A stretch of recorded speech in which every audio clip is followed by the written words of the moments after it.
O ikaw, Sir, bakit ang tanda mo na hindi ka pa nagkakatrabaho, wala ka pa experience, bulbuling ka na oh? nakulong po kasi ako ng 10 years.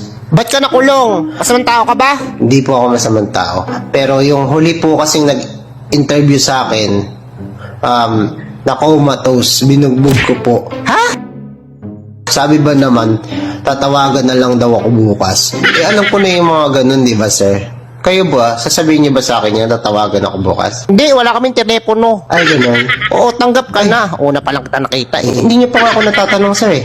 Hindi, wala nang tanungan to. Ba't may tanong-tanong? Sir, kala ko mag-interview pa. Wala na, overqualified ka nga eh. Ganun ba? Oo, asikasuhin mo na yung mga requirements Sige. mo ha. Balik ka dito, Sige, sir. pasa mo sa akin ha. Requirements ako? Oo, yung mga katulad mo, hindi dapat pinapalampas ng kumpanya yan. Bakit tatawagan-tawagan? Wala kaming telepono dito. Ay, salamat, sir. O, sige Hindi na. naman kayo natatakot niyan. Hindi mukha ka naman mabait. Bakit ako matatakot sa'yo? Ano ka ba? Salamat. Sige, sir. Thank you.